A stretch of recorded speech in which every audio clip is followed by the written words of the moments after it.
From buying a house to stocking the pantry, it seems like nearly every aspect of life is getting more expensive these days. Across the board, the costs of goods and services have steadily risen. Between January 2021 and January 2022, prices went up 7.5% overall, according to the U.S. Bureau of Labor Statistics. Today, the annual inflation rate is the highest it's been since 1982. So, what's driving this explosive inflation? Dr. Christian Vom Lehn is an assistant professor of economics at Brigham Young University. He points to three major factors that can help explain rising costs, the first being major disruptions in production due to the pandemic. Whether it's having workers having to quarantine or be sick and be unable to work, reducing the business's capacity to function and produce its goods and services, or disruptions to the supply chain, providing necessary materials or inputs or products that go into the final product being produced. The second one is demand, in the sense that there's been a lot of government stimulus put into the economy to try and help the economy weather the COVID-19 pandemic. And that stimulus has taken the form of many approaches, including direct checks and payments to American citizens, which has boosted their income, which that added income may be generating higher prices as businesses cannot fully produce to keep up with the extra spending by Americans. And the last explanation for inflation is a big shift in consumer spending habits over the last 2 years, with many Americans putting much more money towards goods rather than services. Things you can use at home, consume at home. So think about food. People are buying a lot more groceries and eating out a lot less. And so this major shift in consumer patterns has really strained existing production organization to be able to supply particularly goods at the amount that consumers now demand them. And so because production is not accustomed to this high of a level of purchasing of these goods by consumers, it's having a hard time keeping up, which is generating rising prices. As a consequence, millions of people are feeling the pinch. Suburban Chicago resident Carrie Leonard is just one consumer who's keeping a closer eye on her bills. At this point, I think as prices continue to rise, we have to make more choices of things that we're going to buy, and more often, what are we going to live with a little longer than we might used to. Leonard is a wife and a mother of 2 young boys. She says her family has had to make some tough decisions lately.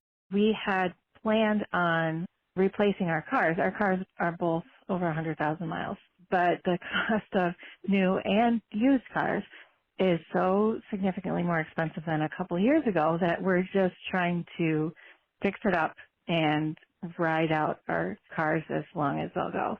Across the country, auto inventory shortages and high demand continue to drive up costs. Often, used vehicles are selling at similar prices to new cars. Between January 2021 and January 2022, used car rates jumped 45%, according to Cars.com. New vehicles are also getting more expensive, up 8% over the past year, with the average price hovering at around $38,000.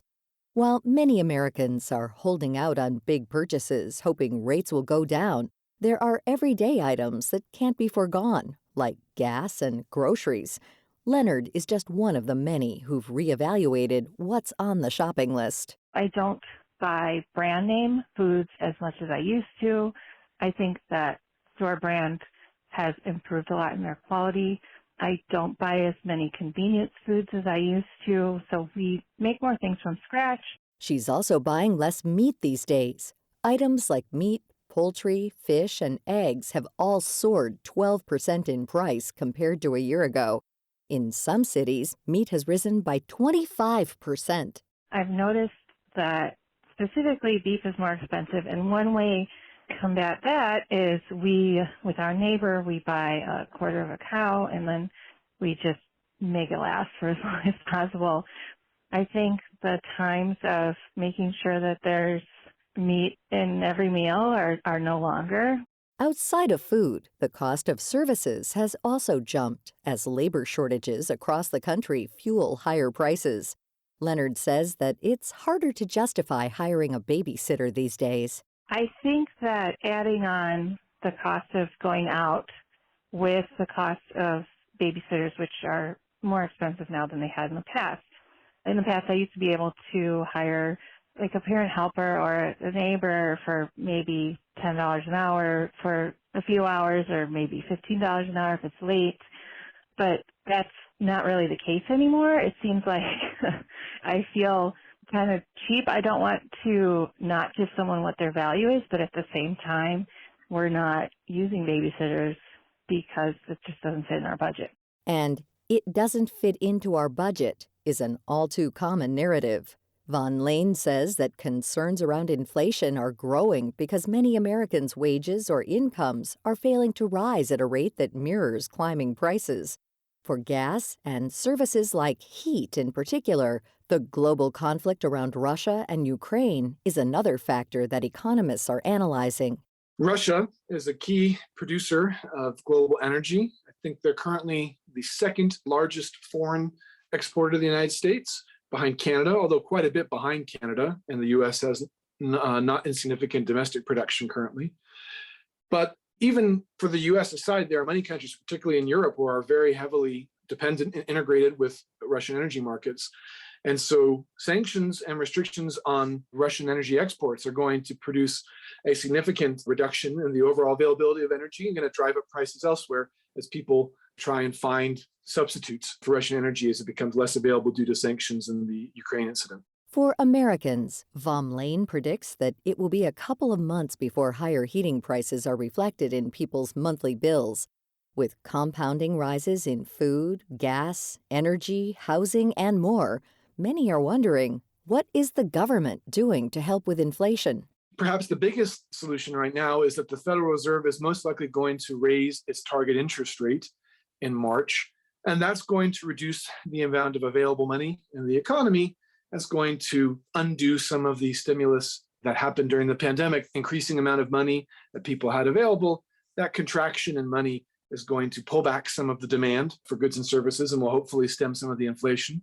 I also think just as we continue to see normalization from the pandemic, some policies are expiring. Life is getting back to normal. The change in recommendations from the CDC and other agencies about the appropriate way to live life and conduct business in this stage of the pandemic is going to make it such that people feel more comfortable in a host of activities, including work, that will boost the ability of many businesses to resume their typical functioning and help us get back to living more akin to what we saw and prices more akin to what we saw prior to the pandemic.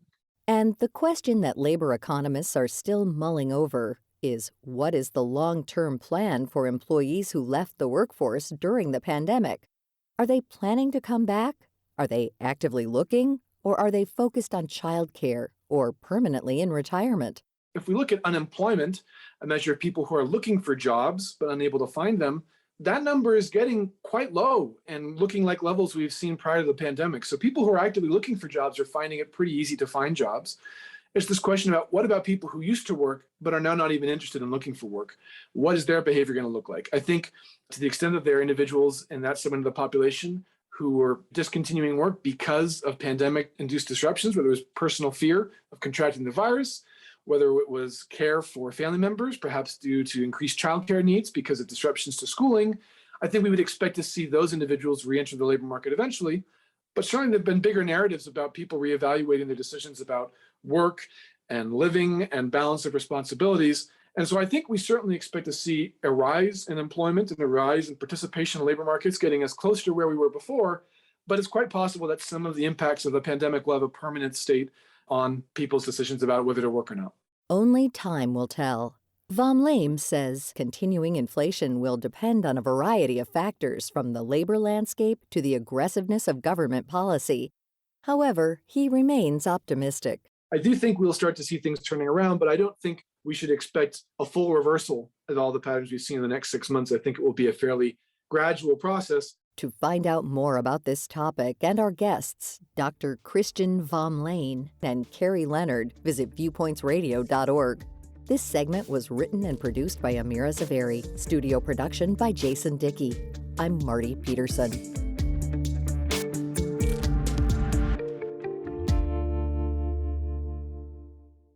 Coming up next week.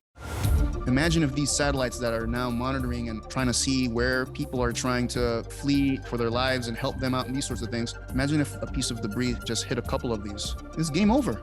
The growing issue of space junk. Then, lots of programs in schools, they take kids to see a concert once a year. They should be going once a month. The importance of exposing more ears to classical music. I'm Marty Peterson. And I'm Gary Price. These stories in depth on your public affairs magazine, Viewpoints.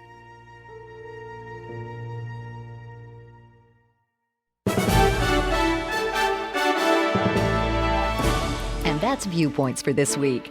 Follow us on Twitter, Facebook, and Instagram to learn more about upcoming shows and find a library of past programs on Apple Podcasts, Google Play, and Spotify. Plus, you'll always find previous segments and more information about our guests at viewpointsradio.org. Join us again next week for another edition of Viewpoints.